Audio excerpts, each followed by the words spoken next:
아가서 1장 1절에서 8절까지의 말씀. 같이 읽겠습니다. 시작. 제가 어제 다시 아가서를 쭉 읽으면서 설교 준비하면서 다시 또 읽는데 1장 6절에 내가 햇볕에 쬐어서 검옷을 말지라도 흘겨보지 말 것은 내 어머니의 아들들이 나에게 놓아여 포도원지기로 삼았음이라. 나의 포도원을 내가 지키지 못하였구나. 나의 포도원을 내가 지키지 못하였구나. 이 구절이 눈에 확 들어오는 거예요.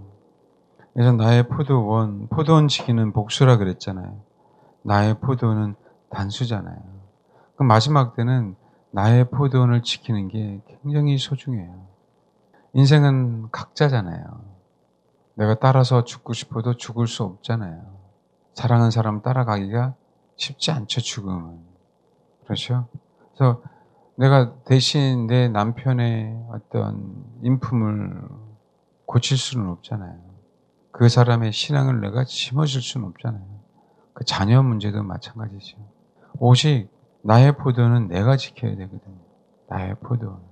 물론 어린아이 같은 경우는 부모가 도와줘야 되지만 우리가 성인이 됐다면 우리 있잖아요. 네 인생 네가 이제는 책임져야 돼 라고 얘기하잖아요. 그렇죠? 저는 여러분들 스스로가 여러분의 포도원을 지킬 수 있도록 설교하는 것뿐이지 제가 그렇게 만들어갈 수 없잖아요. 그는 예수님도 우리를 그렇게 만들어 놓으셨잖아요. 예수님도 할 수 없는 영역이잖아요. 여러분의 포도원은 여러분이 지켜야 되거든요. 이걸 우리가 좀 아주 심각하게 인식하고 살아야 돼요. 요즘 아이들은 그런 것조차도 없잖아요. 관심이 없는 거예요. 내 눈은 애들이. 공부에 관심이 없는 거죠. 미래에 대한 관심이 없어요. 그냥 그날 하루하루. 자기 자신을 지킨다면 자기 미래를 좀 생각할 거 아니에요. 그렇지 않나요? 근데 어떻게 되겠지예요. 그냥 요즘에 있는 세대들은. 그럼 어떻게 됩니까?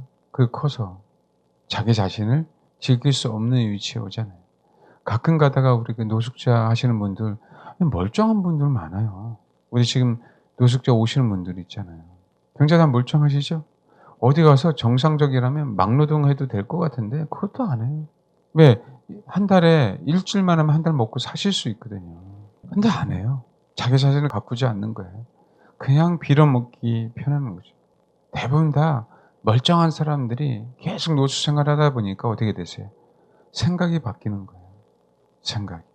옛날에 그렇지 않았던 생각들이 이제는 나는 자기 스스로 말로는 얘기하지 않지만 그렇게 그냥 인정하고 사는 거예요.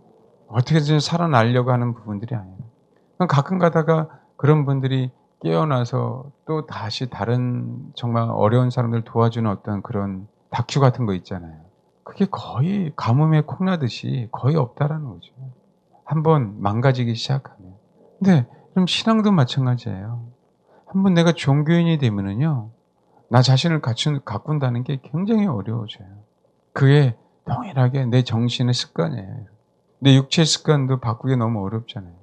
여러분, 정말 살찌는 건 굉장히 쉽잖아요.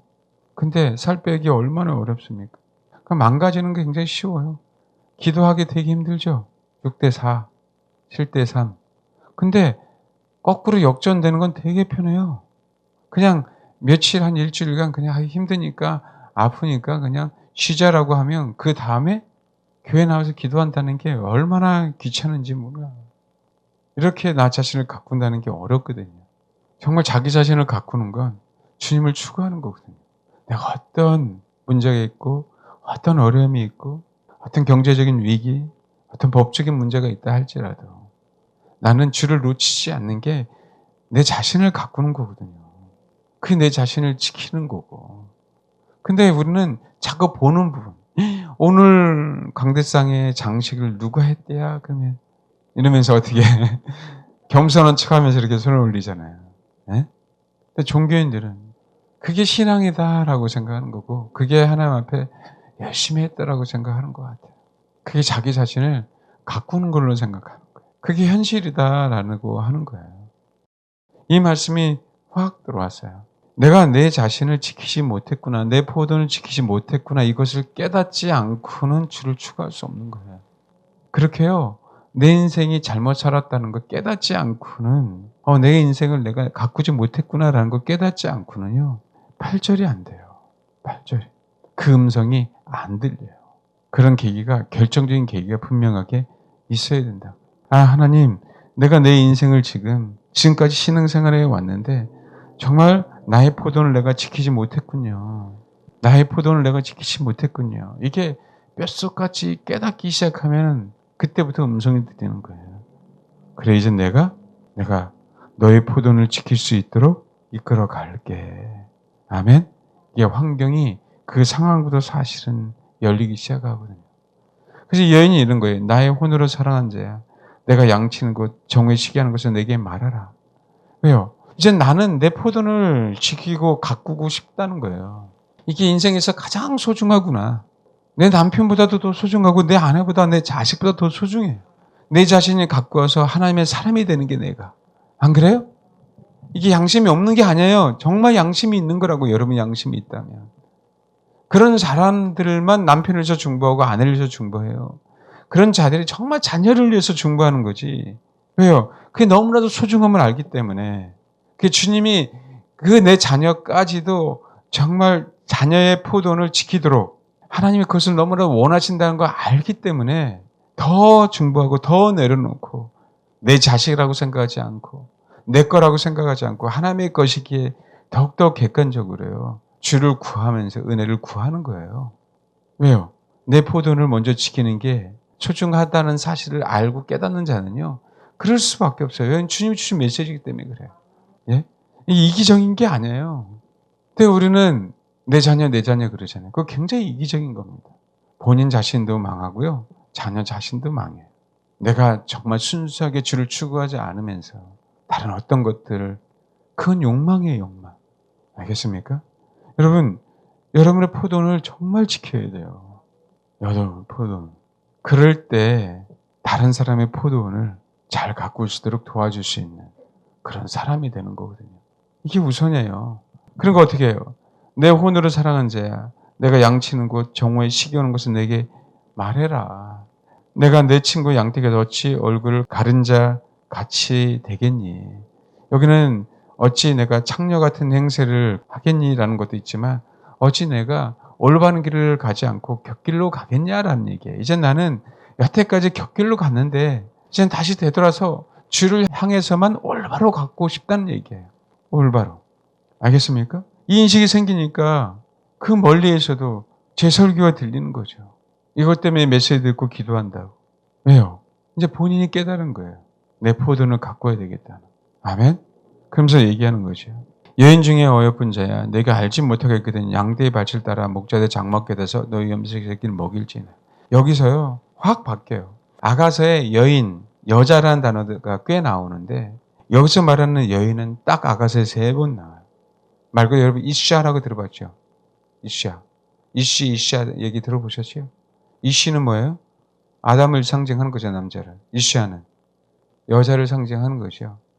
여기서 앞에는요, 1장 3절에 내 기름이 향기라 아름답고 내 이름이 쏟은 향기름 같으므로 처녀들이 너를 사랑한다. 처녀에 대한, 물론 여기서는 알마예요. 처녀에 대한, 나아라도 아니고 베툴라도 아니고 자신 조금씩 다 다르다고요. 보통 베툴라라고 얘기하면 보통 일반적인 처녀를 얘기해요. 근데 알마는요, 어쨌든 그 사람이 세상을 사랑했든 사랑하지 않았든 다시 십자가를 경험하고 하나님 앞에 온 처녀, 십자가를 경험한 처녀, 이걸 갖다가 알마 그래요. 이것은 순결에 대한 용어예요. 순결에 대한 용어. 순결성에 대한, 처녀성에 대한 얘기를 할 때 알마라는 단어를 써요. 성경에 몇 나오지 않아요. 일반적으로 다 우리가 영어로 버진이라고 얘기할 땐 다 베툴라라고 얘기한단 말이에요. 그래서 왜 처녀들이 너를 사랑한다는 개념이 어떤 개념인지 아시겠죠? 내가 그전에 세상을 사랑했든 세상을 사랑하지 않았든 십자가를 통하여 나는 새로운 처녀가 된 거예요. 아멘? 그걸 알마. 음탕한 고메일을 할지라도 창녀잖아요. 십자가로 말미암아 그 창녀의 모습을 사라지게 하신 거죠. 죄인 많은 여자도 마찬가지고 막달라 마리아도 마찬가지고. 아시겠어요? 그 처녀들은 주님을 사랑하게 돼 있다는 거예요. 세상에 말하는, 그냥 세상에서 말하는 육체적인 순결한 사람들을 얘기하는 게 아니에요. 십자가로 말미암아 새롭게 된 처녀예요. 새로운 피조물이 된 처녀들. 알겠습니까? 그 처녀들만 너를 사랑하는 법을 안다는 거예요. 그러고 나서 술람미 여인은 내가 처녀로서 그동안에 인생을 살아왔지만 뭐 했다? 내 자신, 포도원을 지키지 못했구나. 이제부터 뭐 한다? 지켜야 되겠다. 왜? 십자가를 경험하면 아니까. 십자가가 내 안에 있다 보니까 이제 내 포도원을 뭐 하는 거예요? 지켜야 되겠어요. 그래서 간구하는 거예요. 당신 계신 곳, 당신의 양떼가 있는 곳 어디냐고. 그랬더니 솔로몬이 얘기하는 거예요. 여인 중에 가장 어여쁜 자야. 이 처녀가요, 이젠 여인으로 바뀌어요. 이 내용이 5장 9절. 오 여자들 가운데 가장 어여쁜 자야. 이런 표현이 나오죠? 얘는. 근데 6장 2절. 여자들 가운데 가장 어여쁜 자야. 이런 나오죠? 아가서에는 딱 3번이 나와요. 자, 이 얘기는 뭐죠? 이 이시야는요, 말 그대로 하와를 지칭해요. 아내를 얘기해, 아내. 여자지만 아내, 부인. 알겠습니까? 이걸 이시야라고 얘기해요. 결혼할 때 이시야 그런 얘기 하죠. 비로소 결혼할 때 이시야라는 얘기를 단어를 사용하는 거예요. 알겠습니까? 처녀는 아니고 결혼할 때. 뭔지 알겠죠? 솔로몬은요, 뭐라고 해요? 1장 8절. 여인 중에 가장 어여쁜 자야. 너무 감사하죠? 너는 뭐라고 이제? 처녀지만 너는 나의 아내 될 준비가 뭐라고요? 됐다고요. 그럼 어떻게 해? 진짜 결혼할 때까지 또 결혼해서도 나를 버리면 안 되잖아요, 솔로몬은. 이제 준비하자. 이제 준비하자. 그래서 이 얘기를 한 거예요. 여인 중에 어여쁜 자라고 내가 얘기한 게 아니라 누가 얘기했다고요? 솔로몬이 얘기한 거라고요. 알겠습니까? 뭐 어느 사람은 예루살렘의 딸들이라 할지라도 이건 메시지예요. 정황상 솔로몬이 맞습니다. 근데 봐봐요. 룻기 한번 봐봐요. 여인에 대한 얘기를 합니다. 룻기에 여인, 여자에 대한 얘기가 많이 나와요. 1장 4절 보면 그들은 모압 여자 중에서 이런 나오죠? 원래 여자라는 단어는 없고요. 모압인이에요. 모압인. 알겠죠? 모압 여인이라는 거예요. 그러니까 여자는 다니까 모압 안에 속해 있는 거예요. 그들의 아내를 맞이하는 데에 나오죠? 이 아내가 이시야예요. 알겠습니까? 그러면서 여기 봐요. 2장 이제 봐요. 룻이 뭐 했죠? 내가 어떻게든 이삭을 죽겠다라고 얘기하잖아요. 그렇죠? 그래서 나함에게 이삭을 주는 데서 가겠다라고 하는데 우연히 보아스의 밭으로 가죠. 가서 뭐라고 얘기하냐면 딱 2장 5절에 보아스가 그때 마침 추수할 때 왔어요. 왔는데 보아스가 베는 자들을 거느린 사환에게 이르되 야 이는 누구의 소녀지? 누구의 소녀냐? 이게 라하라거든요. 젊은 여자. 어린 아이도 얘기하지만 젊은 여자라고. 그냥 뭐라고 얘기하죠? 아 베는 자를 거느린 사환이 대바 이르되 이는 나오미와 함께 모압 중에서 돌아온 뭐라고요? 모압 소녀예요. 소녀라고 얘기한단 말이야. 그러면서 쭉 얘기하면서 보아스가 룻에게 이르되 8절 내 딸아 그렇죠? 어리니까 보아스는 나이가 많고 들으라 이삭을 주러 다른 밭에 가지 말고 여기서 떠나지 말고 나의 뭐라고요? 소녀들과 함께 있으라라고 얘기하잖아요. 13절 룻이 이르되 내 주여 내가 당신께 은혜 있기를 원한 나는 당신의 하녀라고 그렇죠? 겸손하게 중에 하나 같지 못하오나 이는 이 하녀를 위로하시고 마음을 기뻐하신 말씀을 하셨죠. 그러면서 뭐예요? 룻이 배불리 먹어요. 쭉 내려가세요. 그래서 그 얘기를 갖다가 시어머니에게 얘기를 하죠. 그러면서 얘기를 합니다. 3절. 3장에 딱 보면 뭐라고요? 룻의 시어머니 나오미가 그 얘기를 해. 내 딸아, 내가 너를 위하여 안식을 구해서 너에게 복되게 하여야 하지 않겠느냐. 너를 남편을 내가 쥐어줘야 되겠다라고 얘기했잖아요. 그런데 여기 한번 봐봐요. 시어머니 명령대로 다 하죠. 하는데 8절 봐봐요. 성경은 이런 얘기를 하고 있습니다. 3장 8절. 밤중에 그가 놀라 몸을 들이켜 본즉 한 여인이 자기의 발치에 뭐라고요? 누워있어요. 보아스가 딱 봤는데 이제는 한 여자가 딱 누워있어요. 보아스가 사실 룻을 봤을 땐 딱 봤을 때 소년인데 밤중에 누군지는 모르지만 그 여자잖아요. 그 여자가 뭐냐면 이시야예요. 그러면서 뭐라고 얘기하냐면 10절 그러니까 그가 이르되 내 딸아 여호와께서 내게 복주기를 원한다. 쭉 얘기하면서 11절 소녀였는데 보아스가 그 밤에 한 여자를 만났는데 그 여자가 룻이었어요. 분명히 보아스는 이 여자를 소녀로 표현했단 말이에요. 딸로 표현했잖아요. 그런데 뭐라고 얘기하냐면 이 얘기는 뭐죠? 아 기업 물자가 누구라고? 당신입니다 라고 하고 룻이 보아스에게 사실은 청혼을 한 거잖아요. 알겠습니까? 그 청혼을 하고 났더니 뭐라고 하는 거예요. 보아스가. 그리고 이제 내 딸아 들어가지 말 내가 내 말로 다 행하는 내가 현숙한 뭐라고요? 여자. 이제 네가 결혼할 수 있는 여자야 라고 얘기하는 거죠. 물론 룻은 결혼했어요. 그렇죠? 결혼했지요. 근데 남편을 잃어버렸잖아요. 주님 때문에 뭐가 된 거죠? 아가서의 입장에서 보면 알마가 된 거죠. 알겠죠? 그를 보아스나 사안들은 소녀로 얘기한 거예요. 처녀로. 그 표현을. 왜? 알마가 된지 안 된지 모르니까 그 사안들은. 그런데 이제는 나옴을 통하여 룻은 찾았어요. 내 혼으로 사랑하는 자야. 네가 있는 곳이 어딘지, 그 양떼들이 정오에 쉬는 곳이 어딘지 나한테 얘기해달라. 나오미가 뭐라 그랬어요? 얘기해 줬죠. 보아스는 어디 있다고? 타작마당에 있다. 그래서 어떻게 해요? 타작마당을 향해 달려갔어요. 룻이. 그랬더니 룻은 이제 뭐가 되기 시작하는 거예요? 그래, 너는 여인, 너는 결혼할 수 있는 여자. 이샤가 됐어. 그러고 나서 보아스가 뭐예요? 룻의 남편을 찾기 위해서 애쓰죠. 그 자가 원하지 않으니까 누가요? 보아스가 룻의 남편이 되죠. 그 과정을 보아스가 열심히 일하죠. 그게 아가서 1장 8절이에요. 여인 중에 가장 어여쁜 자야. 네가 알지 못하니? 그 양떼들의 발자취를 따라가라. 룻아, 너 결혼하고 싶니? 남편? 그래, 보아스가 타작마당에 오늘 있을 거야. 근데 그 양떼의 발자취를 따라 갔어요, 안 갔어요? 갔죠. 그래서 아가서 1장 8절에는 그런 단어가 사용되는 거예요. 처녀가 아니라 처녀 중에 가장 어여쁜 자야라고 얘기할 수 있잖아요. 그래요, 안 그래요? 당연하죠, 그렇죠? 근데 갑자기 분위기가 바뀌는 거죠. 여인 중에 가장 어여쁜 자야. 보아스가 룻에 대한 태도가 달라지는 거죠. 너는 뭐라고요? 현숙한 여자임을 모든 성읍에 있는 사람들이 다 알아. 이 얘기는 곧 네가 나를 추구하는 한 곧 이제 뭐라고요? 너는 결혼 대상자를 만날 거고 술람이야 나의 신랑은 내가 될 거야 라고 솔로몬이 얘기하고 있는 거예요. 아멘. 앞으로 가야 될 길은 많아요. 양떼의 발자취를 따라가야 돼요.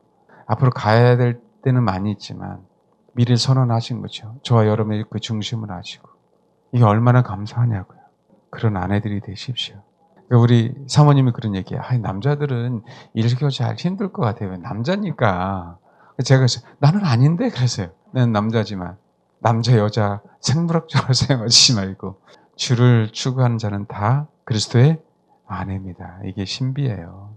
남자들이 조금 불리하겠지만 생리적으로 그렇죠? 그렇지만 그 불리함을 딛고 일어서시길 바랍니다. 할렐루야. 여인 중에 가장 어여쁜 자야. 네가 알지 못하니 내가 알게 해줄게.